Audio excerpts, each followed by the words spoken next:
किसान भाइयों नमस्कार, मैं हूं आपका दोस्त राकेश। आप देख रहे हैं एग्रीकल्चर स्टार यूट्यूब चैनल और स्वागत है आपका फिर से हमारे एक नए वीडियो में। तो किसान भाइयों, आज हम बात करने वाले हैं सिजेंटा कंपनी के कवच फ्लो फंगीसाइड के बारे में। और जो सिजेंटा कंपनी का कवच फ्लो आता है, इसके अंदर आपको दो फंगीसाइड देखने को मिल जाते हैं। जैसा कि हमने आपको पिछले फंगीसाइड में जो जानकारी दी थी तब बताया था कि जो सिजेंटा कंपनी का ही कवच आता है और सिजेंटा कंपनी का ही जो स्कोर आता है, इन दोनों को मिलाकर अगर आप स्प्रे करते हैं तो काफ़ी अच्छा रिजल्ट आपको देखने को मिलता है हर फसल के ऊपर। तो सिजेंटा कंपनी ने इन दोनों फंगीसाइड को आपस में मिलाकर एक ही पैकिंग में दोनों फंगीसाइड को दे दिया है और ये मिलता है आपको मार्केट के अंदर कवच फ्लो के नाम से। अगर आप यूट्यूब पर कवच फ्लो के बारे में जानकारी देखना चाहते हैं तो आपको इतनी सटीक और सही जानकारी नहीं मिलेगी, क्योंकि काफ़ी कम किसान भाई इसको जानते हैं और इसका प्रयोग करते हैं।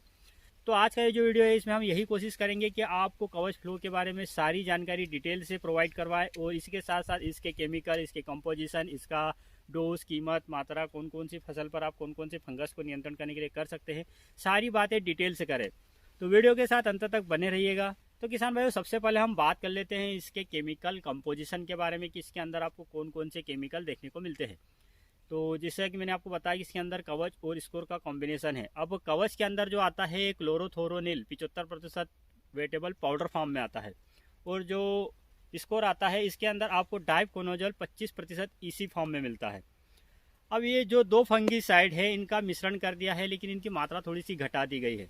जैसा कि अगर आप इसके अंदर दो केमिकल है क्लोरोथोरोनिल इसके अंदर आपको 40% मिलता है, 75% की जगह सिर्फ 40% देखने को मिलेगा। उसी के साथ साथ जो स्कोर आता है, स्कोर के अंदर जो 25% आता है उसको सिर्फ 4% कर दिया है, यानी कि जो डाइकोनोजोल आता है वो 4% इसके अंदर मिलता है।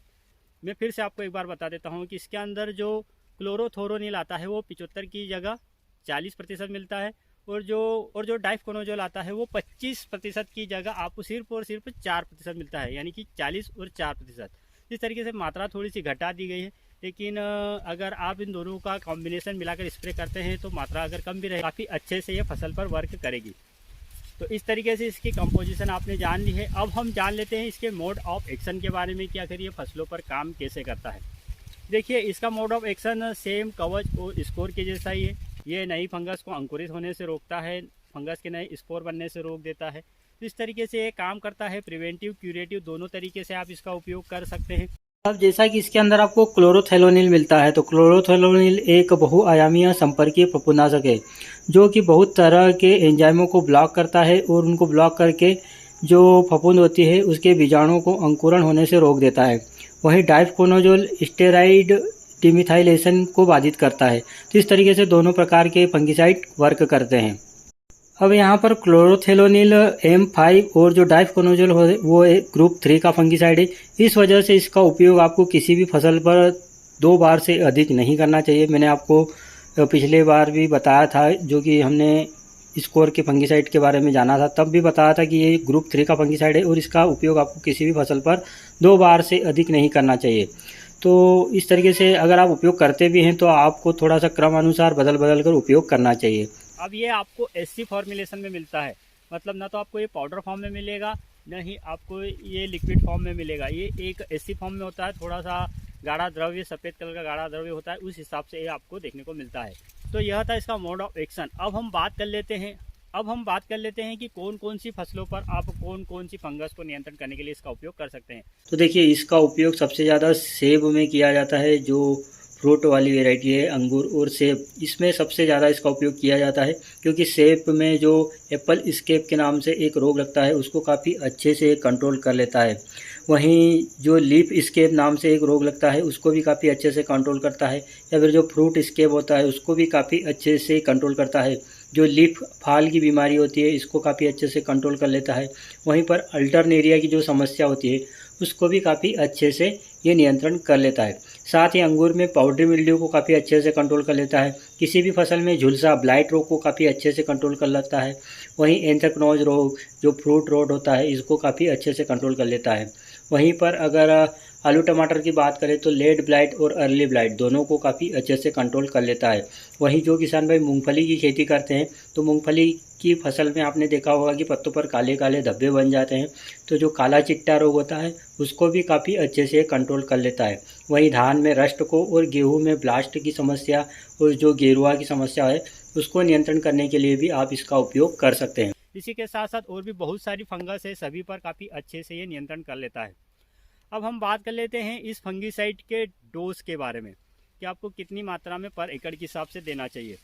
तो डोज जानने से पहले थोड़ा इसकी रेसिडुअल एक्टिविटी और इसका जो रेन फास्टनेस है उसके बारे में बात कर लेते हैं। तो देखिए, अगर आप इसका उपयोग किसी भी फसल पर करते हैं तो इसका रिजल्ट टाइम 15 दिन तक मिलता है आपको। 15 दिन के बाद आप कोई भी अन्य फंगीसाइड का उपयोग कर सकते हैं। 12 से 15 दिन तक इसका रिजल्ट काफ़ी अच्छा मिलता है। इसी के साथ साथ इसके रेन फास्टनेस की बात करें तो 2 से 3 घंटे का इसका रेन फास्टनेस है। 3 घंटे के बाद अगर बारिश भी हो जाती है तो ये काफ़ी अच्छे से काम कर लेता है। तो 3 घंटे तक कम से कम बारिश नहीं होनी चाहिए छिड़काव के बाद। अब हम बात कर लेते हैं इसकी मात्रा की, डोज की। तो पर एकड़ के हिसाब से आपको 400 से 500 ml प्रति एकड़ के हिसाब से स्प्रे करना चाहिए। जैसे आपकी फसल की अवस्था है, अगर आपकी फसल छोटी अवस्था में है तो आप थोड़ा कम मात्रा में यूज़ करें। अगर फसल बड़ी है, बीमारियों का, रोगों का प्रकोप ज़्यादा है, तो वैसे में आप इसकी मात्रा बढ़ाकर भी स्प्रे कर सकते हैं। तो 400 से 500 ml प्रति एकड़ के हिसाब से आपको स्प्रे करना है। और अगर आप टंकी का यूज़ करते हैं तो उस हिसाब से आपको 1 लीटर में 2 ml प्रति लीटर के हिसाब से इसका उपयोग करना है। तो इस तरीके से आप इसका छिड़काव कर सकते हैं। अब बात कर लेते हैं इसके पैकिंग साइज़ के बारे में। तो ये आपको 250 और 500 ml की बोतल और 1 लीटर की बोतल में मिल जाता है। अगर 500 ml की कीमत की बात करें तो ये आपको करीब 600 रुपये के लगभग आता है। तो किसान भाइयों, यह जानकारी थी कवच फ्लो फंगीसाइड के बारे में। आगे भी हम आपको फंगीसाइड, इंसेक्टिसाइड के बारे में जानकारी देते रहेंगे, इसलिए आप हमारे चैनल को सब्सक्राइब करके रखिए। और अगर आप खेतीबाड़ी से जुड़ी और भी अन्य फसलों के बारे में जानकारी चाहते हैं, प्याज, अदरक, अरबी, मक्का, गेहूँ, तो इन सभी के बारे में हमारे वीडियो डिटेल से आते रहते हैं। तो चैनल को सब्सक्राइब करके रखिए ताकि आपको सभी प्रकार की फसलों के बारे में एक ही चैनल पर जानकारी समय समय पर मिलती रहे। तो मिलते हैं अगले वीडियो में नई जानकारी के साथ। तब तक के लिए अलविदा। जय जवान, जय किसान, धन्यवाद।